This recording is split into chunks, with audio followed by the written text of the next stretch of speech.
Now, Long Island's largest radio news team brings you the Associated Press award-winning program, Newsline. Coming up on Newsline, Wednesday, April 3rd, 2024. A Taiwanese earthquake leaves 9 dead. The bodies of 6 aid workers who were killed in Gaza have been transported. The Baltimore PD dispatch for the Francis Scott Key Bridge collapsed was released. And severe weather roars through states, generating potential tornadoes. In business tonight, Amazon is set to introduce a new and innovative shopping method, and a baseball owner and investor says that we could soon be seeing shorter work weeks. I'm Isaac Burdell, and I'll have all that and more later in the broadcast.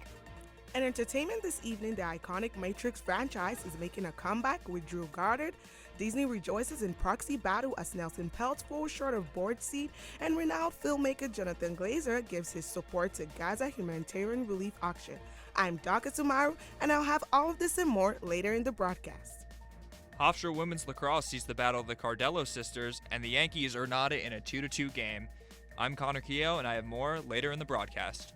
Good evening, everyone. I'm Cameron Bowden. And I'm Fatma Moen. We begin tonight's broadcast in Taiwan. Breaking overnight, a magnitude 7.4 earthquake off Taiwan's eastern coast. The 7.4 quake is said to be the strongest Taiwan has seen in 25 years.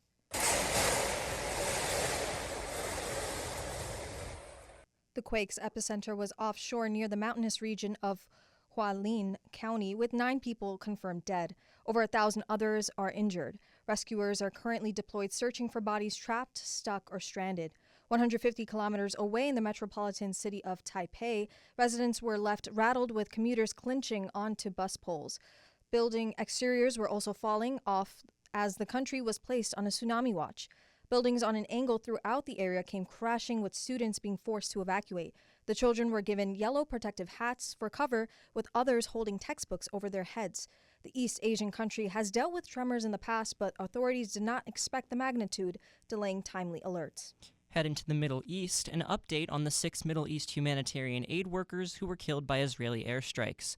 All 6 bodies have been transported out of the Gaza Strip into Egypt. The food aid workers were members of a charity known as the Central World Kitchen. They were from a multitude of countries, including 3 from the United Kingdom, 1 from Poland, 1 from Australia, and 1 Canadian American. There was 1 other Palestinian killed in the airstrike who was driving the team. The 7 victims were working to distribute food brought into Gaza when they were killed. Josh Phelps is a friend of Lalzwami Frankom, who was the Australian aid worker killed in the strike. Phelps spoke about her unique personality and dedication to learning about other cultures, which led to her decision to work for a charity organization.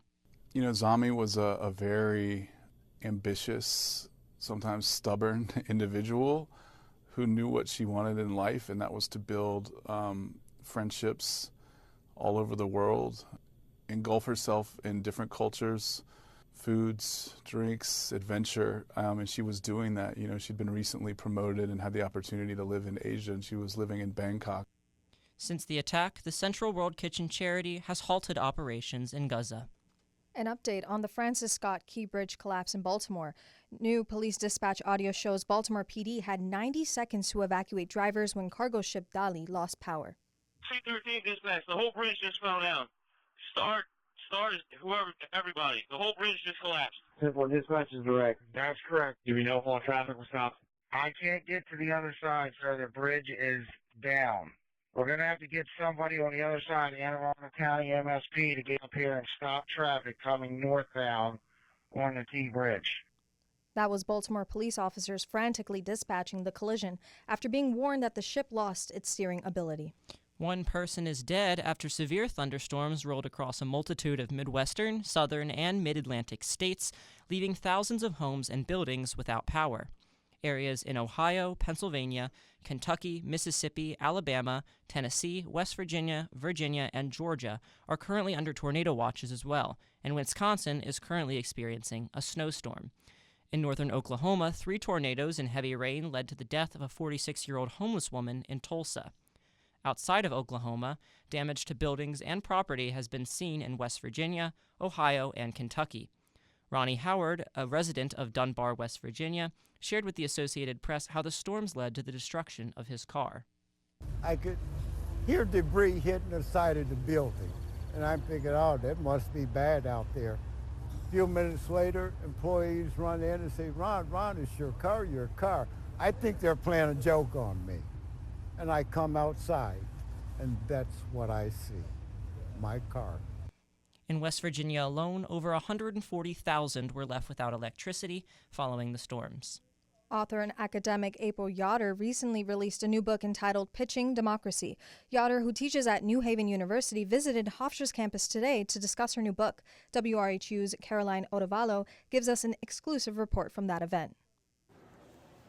On this cold, rainy afternoon, author and historian April Yoder welcomed a small crowd of students and staff to the presentation of her new 230-page book that delves into how Dominicans view democracy during the Cold War era. Part of what this book shows is that Dominicans thought of democracy as something that could make their lives better during the Cold War, and not just about elections. They thought of democracy as like a system and an approach to society. And so I'm hoping that's what people can get a perspective of that from the book. Before writing her book, Pitching Democracy, Yoder didn't know much about baseball in the Dominican Republic. I think writing the book, I learned a lot. It made me challenge what I had thought of before as Dominican baseball. It made me expand that. And I hope that people who read the book come away with a more complicated and broader idea of what Dominican baseball is. To her, Dominican baseball compared to Major League Baseball in the U.S. is much more relaxed, filled with live music, children-friendly, and democratic. For WRHU News, I'm Caroline Ottavalo. That was WRHU's Caroline Ottavalo with academic April Yoder on the importance of democracy in the Dominican Republic and its impact on baseball. Thank you for that report. Coming up after your Newsline business report with Isaac Brandel, a report, New Jersey fights back against New York City congestion pricing, and new chemical drums have been unearthed, leading to uncertainty regarding pollution. But first, your Newsline traffic and weather update with Jack Ferretti. WRHU News Time is 5:37. Newsline. Up to the minute local traffic. Of course, on a day like this, we're bound to have some bumps in the road. So starting on Wantagh Parkway, an accident has occurred off of Route 224 at Exit 3, causing 15-minute delays. Road construction is plentiful on the Sunrise Highway, with buildup east between Deer Park Avenue on Exit 40 and Old Mill Road near Belmore Avenue. There is road construction both ways on the Long Island Expressway, prohibiting traffic for trucks over 40 tons between Country Club Road and County Road 614. Let's continue this trend with more construction on Hempstead Turnpike east between Merritt Road and Elizabeth Street, leading to 5 minutes of traffic buildup. Speedy onto the Long Island Railroad, active alerts due to cable repairs are leading to delays and stations being skipped on the Hempstead branch. Soaring into the skies, all flights and departures from LaGuardia have been delayed by an average of 32 minutes due to high wind speeds. This is also causing departures from LaGuardia to be delayed an average of 105 minutes and increasing. All flights from JFK International Airport and Newark are still operating on or close to schedule, but please remember to check with your provider before departure. The current temperature outside of our studio here in Hempstead is 42 degrees, with rain continuing day in and day out tomorrow, and a high of 52 degrees. With your Newsline traffic and weather update, I'm Jack Ferretti, and I'll be back with more later in the broadcast. Newsline Business News. Amazon will soon be removing their cashierless checkout systems at their fresh supermarkets across the U.S. The company will do away with their current walk-through checkout system called Just Walk Out, and will instead shift to a system called Dash Carts, an advanced shopping cart that keeps track of each product a customer places inside of it. Amazon says the Dash Carts are a, quote, smart cart that makes grocery trips faster and more personalized than ever. The cart allows customers to see their spending in real time using a computer sensor to identify the items customers are putting in their carts. Billionaire and New York Mets owner Steve Cohen says that he believes that work weeks can be shrunk to 4 days with the continued implementation of artificial intelligence services. Speaking to CNBC, the billionaire said that people are less productive on Fridays and that the new length of a work week is an eventuality. My belief is a 4-day work week is coming. between the advent of AI, generally, we hear from people that Fridays are just not, people are not as productive on Fridays. And so I just think it's an eventuality. When it happens, hard to know. But that should fit into a theme of more leisure for people. Cohen has recently invested in startup golf league TGL. He officially purchased the Mets in November of 2020. Reporting for Newsline, I'm Isaac Brendel, WRHU. WRHU News Time is 5:40. Thank you, Jack Ferretti and Isaac Brendel, for those reports. New York City Mayor Eric Adams says subway crime is down. There was a spike in January, but numbers were down in February. March also saw improvements. We want to continue to move in the right direction. March is showing this quarter, crime is down in the subway system. The subway system is looking like and moving towards, we are moving in the right direction. We're nowhere near, we're not spiking the ball, but there's a clear difference in what I saw when I first took office. A 24% drop in subway crime was reported in March. However, regular riders like Danusa Bonet say that they're afraid to even enter the stations. Very nervous. This is supposed to be safe, and it's not. The mayor says it is, but it's not. I mean, I take chances every single day, morning, noon, night. Courtesy of ABC7 New York, NYPD recently sent 800 more officers to patrol fare evaders. However, that has not seemed to quell subway crime. Arguments for New Jersey's lawsuit over New York's first-in-the-nation congestion pricing began today. The lawsuit hopes to stop the new $15 toll by the MTA for cars entering Manhattan below 60th Street. In his opening remarks, New Jersey lawyer Randy Mastro argued that the Federal Highway Administration needs to take a look at the potential environmental effects of the toll. Mastro said that the congestion pricing does not fully address concerns of traffic and pollution being shifted to across the Hudson River. NYPD Deputy Dwayne Montgomery received 200 hours of community service for his involvement in a scheme to aid New York Mayor Eric Adams' 2020 campaign. Pleading guilty to conspiracy, Montgomery is banned from political fundraising for a year. The plot aimed to exploit the city's campaign finance system but did not implicate Mayor Adams directly. Adams acknowledged he knows Montgomery from his NYPD days. However, he denied knowledge of the scheme, admits broader investigations into his campaign practices. According to a new report, Long Island's housing growth rate was among the slowest in the United States from 2012 to 2022. In the analysis by construction coverage, the number of housing units increased by less than 3% during the 11-year period in Nassau and Suffolk County. Long Island housing advocates and real estate experts have said that the lack of new construction contributes to rising rents and home prices. 2 Long Islanders settled a discrimination lawsuit with 5 housing providers. The case involves Long Island Housing Services and the Suffolk Independent Living Organization.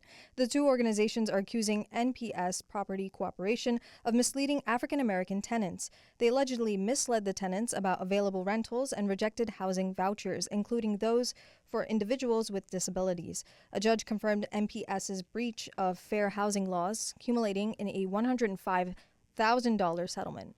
6 chemical drums have been unearthed 7 feet below Bethpage Community Park. The 55-gallon chemical drums are raising new concerns about toxic pollution in the property where Grumman Aerospace dumped toxins decades ago.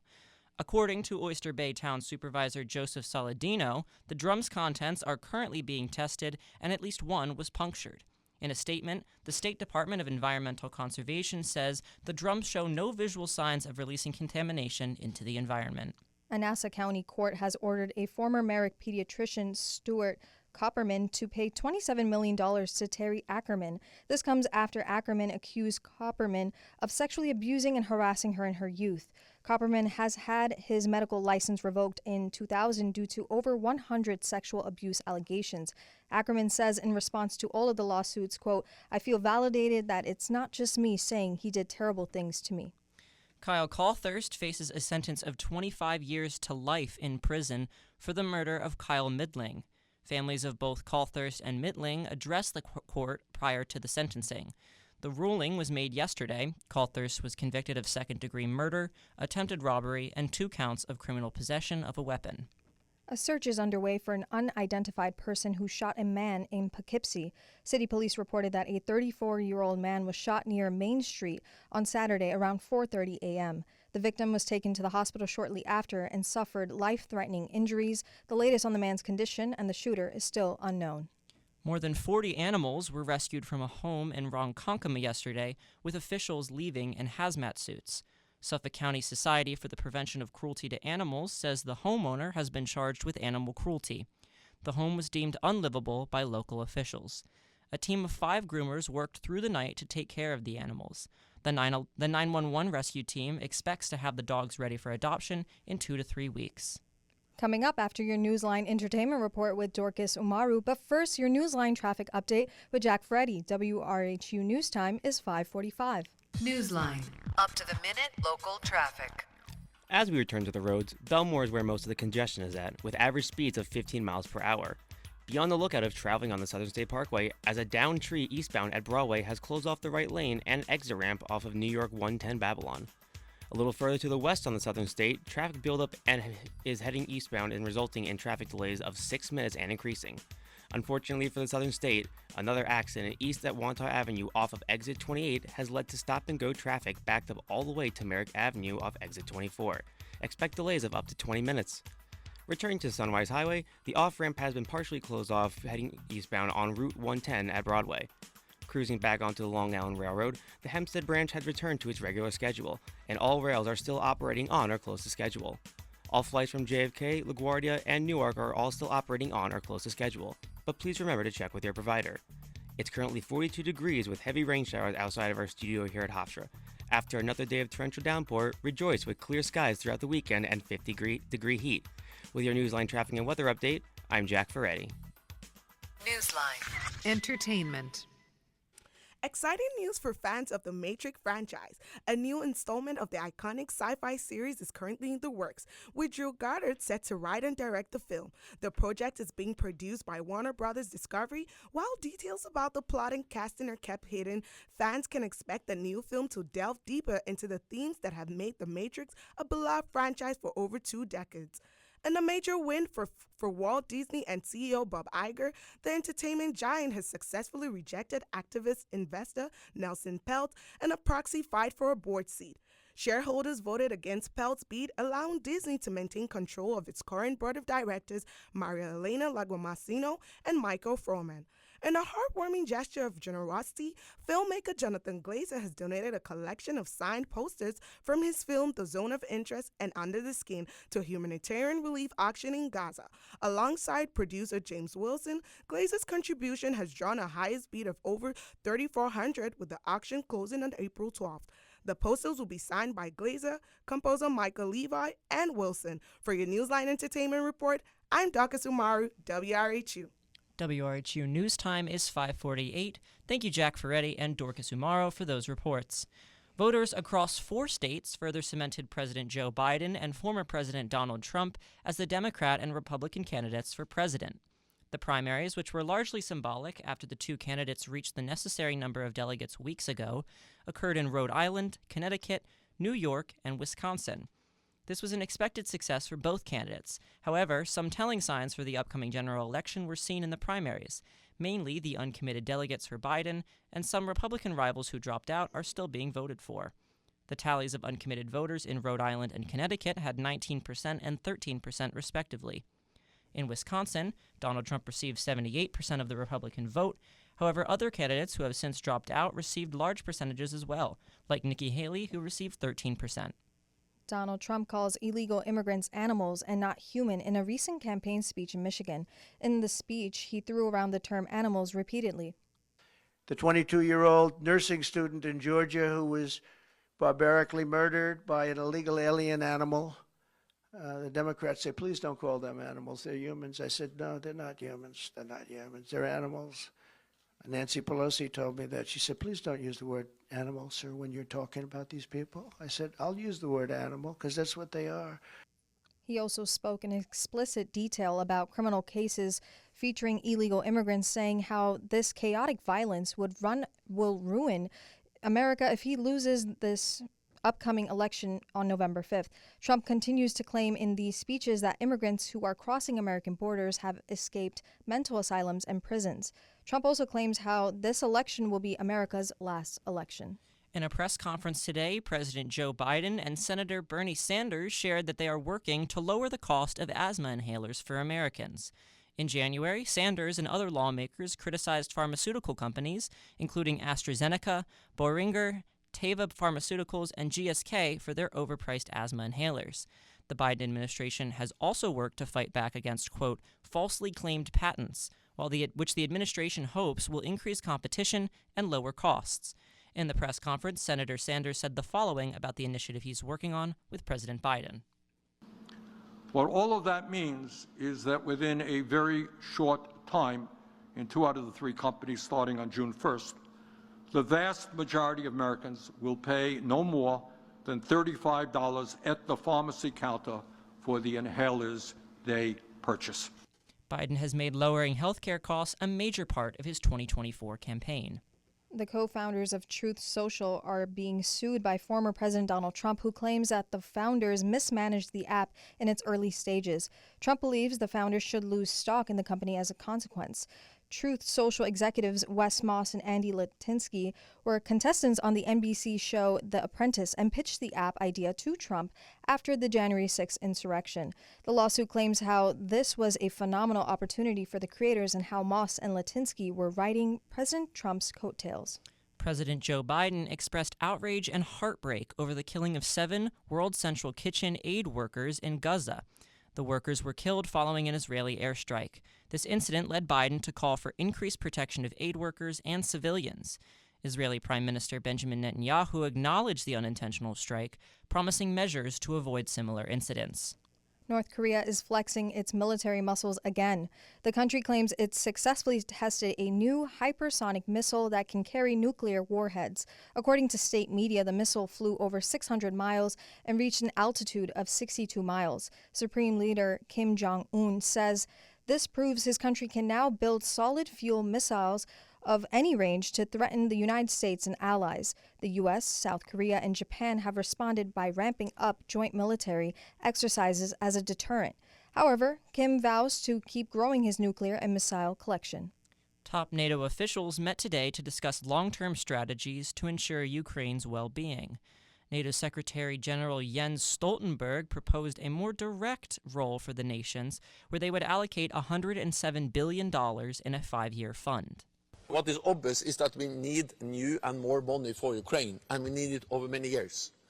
And the whole idea of now discussing frameworks, commitments, and institutionalized further support is to ensure more predictability and more confidence in that the money will come every month, every year for the long haul. The concept would centralize a coordination of arms, ammunition, and equipment for Ukraine's defense. Sticking with Ukraine, the nation is lowering its draft age for men down to 25 years old. With the war in Ukraine ongoing, numbers within the Ukrainian military have been dwindling. The country hopes to infuse their ranks with new recruits. President Volodymyr Zelensky signed 3 bills into law aimed to strengthen their military. Analysts with the Center for United Actions say the new laws could add around 50,000 troops to the military. Uganda's constitutional court upheld an anti-gay law allowing the death penalty for aggravated homosexuality. The law was signed by President Museveni. Someone convicted of attempted aggravated homosexuality now faces up to 14 years in prison. Attempted homosexuality alone carries up to a decade in prison if convicted. Activists' bid to strike down the law was rejected by judges. The UN and President Joe Biden criticized the ruling as a tragic setback for LGBTQ rights in Uganda and the region, where homosexuality remains criminalized in over 30 countries. Zimbabwe President Emerson Mnangagwa declared the country's drought a national disaster. The African president later stated that the country needs over $2 billion in aid so that millions avoid going hungry. In a recent statement, the president said preliminary assessments show that Zimbabwe requires an excess of $2 billion towards various interventions we envisage in our national response. An estimated 2.7 million Zimbabweans face starvation as around 80% of the country received poor rains. In Georgia, a mass challenge to voter registration. This is a part of a large trend after the 2020 election.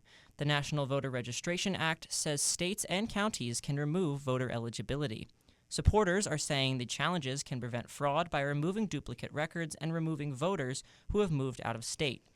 Opponents of the law allege the removals could lead to misused data and put legitimate voters through a legal battle. These actions are restricted within 45 days of a federal election. Under this law, Georgia can only remove someone if they do not respond to a mailing at their registered address, and if they don't vote in 2 federal elections. This process can take up to 5 years. Coming up, your Newsline Sports Break with Connor Keogh. WRHU News Time is 5:55. From the Philip Cavallaro Sports Desk, this is your Newsline Sports Update. It's the battle of the Cardello sisters over in New Jersey. Hofstra women's lacrosse takes on Rutgers. The Pride are riding a 5-game winning streak. Hofstra's sophomore sensation Luciana Cardello ranks 9th in the country in save percentage at a little over 50%. Meanwhile, older sister Sophia Cardello's Scarlet Knights haven't won in almost a month. This is the first time the sisters will play each other in their collegiate careers. Game time is 6. Jack Sargent and Ethan Poole have the call right here on 88.7 WRHU after Newsline. On the court, Tyler Thomas has been named to the NCAA Men's Basketball All-Star Game. Thomas ranks 4th in the nation in scoring, averaging nearly 23 points and 3 assists per game. Thomas is the first Hofstra player to be named to the game since Ruskas Gustev was in 2018. The game will be played on Friday at 3:30.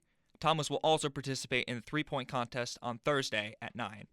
In baseball, the Yankees and Diamondbacks game is knotted at 2 in the 9th inning. Both the Bombers' runs came on in the 4th inning off an Aaron Judge home run.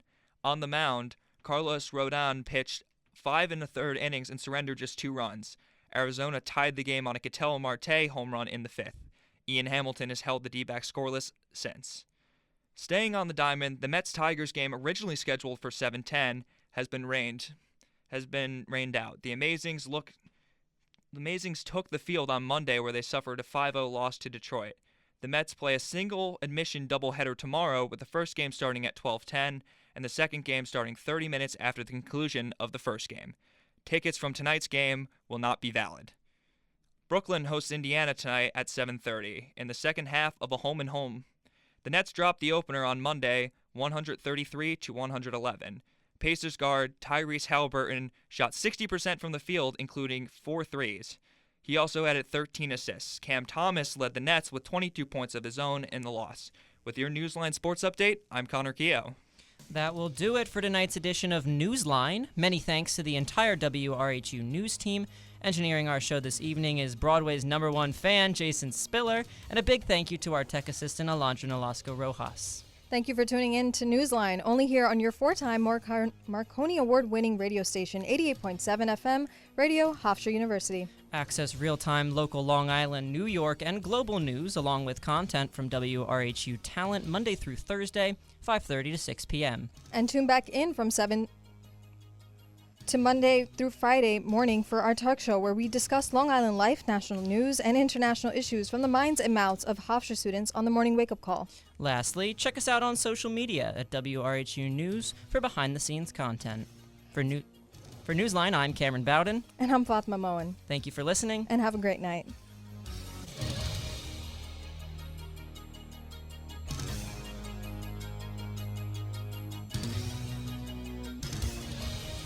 Newsline is a presentation of Long Island's largest radio news team, comprised of nationally recognized student broadcasters, winners of numerous awards from the Associated Press, Society of Professional Journalists, Radio Television News Directors Association, Hearst Corporation, Long Island Press Club, and other prestigious organizations. Newsline is researched and produced by student journalists using the Hofstra News Hub, cutting-edge multimedia news gathering technology, located in Hofstra's School of Communication. To learn more about News Hub and the Hofstra School of Communication, log on to hofstra.edu. To learn more about News Hub and the Hofstra School of Communication, log on to WRHU.org.